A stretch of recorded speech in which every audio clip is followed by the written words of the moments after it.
Hi everyone, I'm Kit Rich. Today, this routine is a follow-up to an interview that I did with Dr. Mae Murakami, DBT.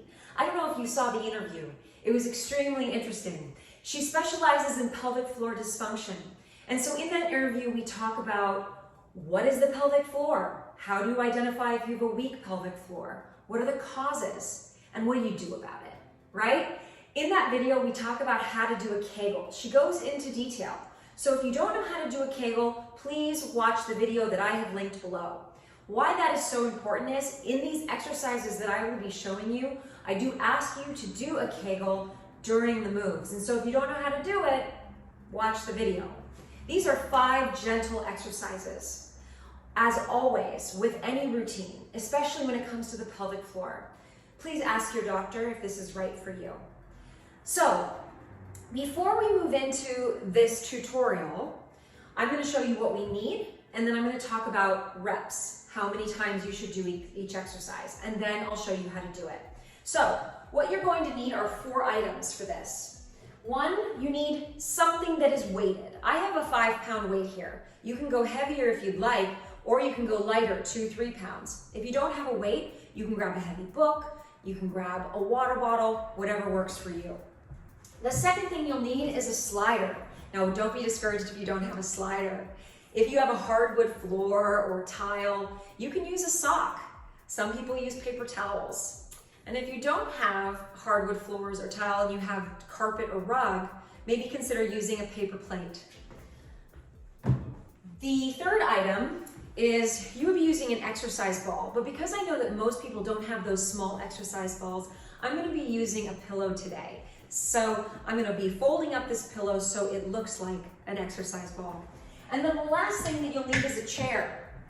If you don't have a chair, again, don't be discouraged. You can use a bench, you can use a coffee table, you can use the edge of your couch, anything that is really sturdy that won't move. If you are using a chair, you don't want one that has wheels underneath it because you don't want it to slide out from underneath you. 3 of the exercises we're going to be doing are standing, and then the other 2 are on the floor. As far as reps goes, I want you to treat your pelvic floor like a muscle, because it is one. And when we're starting to connect mind to body, sometimes it's harder than it seems. And so I want you to be gentle on yourself in this process. You might be someone who is an advanced exerciser, but when it comes to the pelvic floor, a true beginner. So treat it as such. Doing each exercise 5 to 10 reps is sufficient.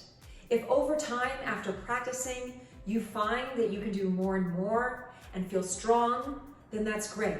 Remember that the pelvic floor is not something that you want to fatigue. It is just something that you're trying to strengthen.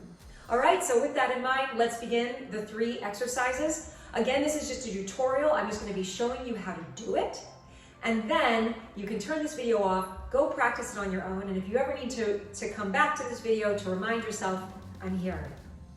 All right, so let's start with, as Dr. Mae calls it, the low halo. I love this routine because if you've ever trained with me, it involves balance, and what a way to work the core and the pelvic floor, right? So, standing on one leg, that leg is strong. You're going to think of that KICHGO, that in and up sensation that you're going to learn about in the video, and then you're going to lift one leg up and try to balance. Now, of course, if you can get that leg up higher, that's great, but what we don't want is this tucking of the pelvis. So even if you can get it up, see if you can take it a little bit lower, just so you can keep that nice neutral pelvis and really feel the KICHGO working here as you now take that weight and circle around the leg. You might find that this throws you off balance, right? That's something to work on. Once you do 5 to 10 in one direction, you reverse it, keep those arms low, and then you'll switch legs. Now, here's something that I've found when I watch people do this exercise, is I'll say, pull the abs in, and this is what I see. So right around here in the upper abdominal area, in the rectus abdominis, they contract their abs like this.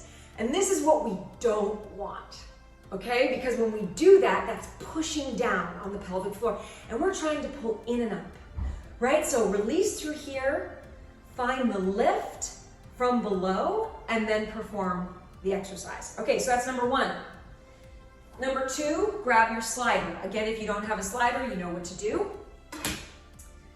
You're then going to place one foot on the slider, your feet are hip width apart, toes are pointed forward, and come down into a squat.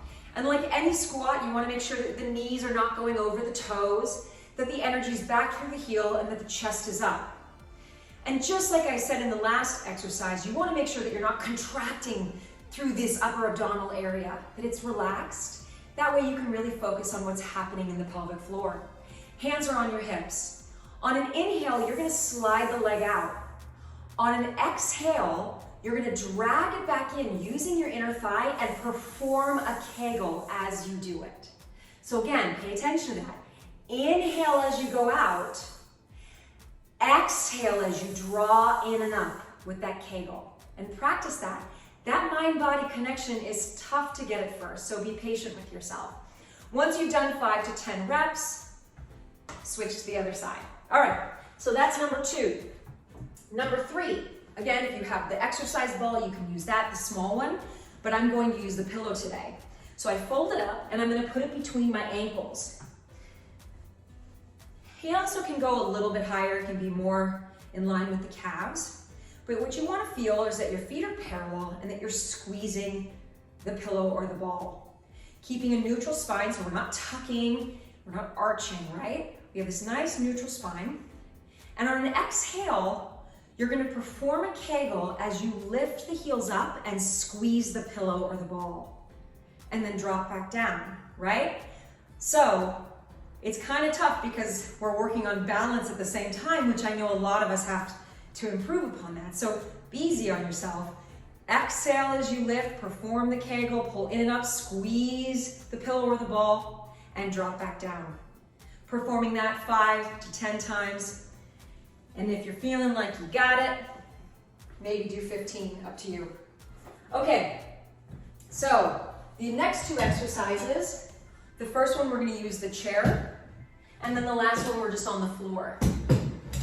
So, like I said before, please don't have wheels on the bottom because we don't want it to slide out. Safety first. You're then going to come to lie down onto your back with your heels on top of the chair. I guess I should say make sure this chair's not fancy, huh? You don't want to ruin it. So, you're in a 90-degree angle with the chair, okay? Knees right in line with the hips, hands by your side. Feet are flexed. Driving into the heels, focusing on your Kegel. As you exhale, lift up with that Kegel, getting your hips up, draw in and up, and then drop it back down. Try that again. So keeping this neutral spine as you exhale, lift up, draw in and up, and back down. Now, if you feel like you can still get that Kegel connection with one leg up, try 5 single leg each leg. But here's what's so important is I am very aware that in that move, you're gonna feel your hamstring and your glutes. And we want that to happen. That helps support the pelvic floor. That's what we want to get working. But oftentimes when we're doing that move, we're just thinking about the back of the legs and we're not thinking about that connection. So first think pelvic floor, Kegel, then start to connect the back of the legs and the glutes. And then see if it can all just kind of gel together, right? Okay, the last move, you're gonna put the chair off to the side. You're gonna come down onto the floor on all fours. Let me turn this way. Now, on all fours, you wanna make sure that your wrists are shoulder width apart.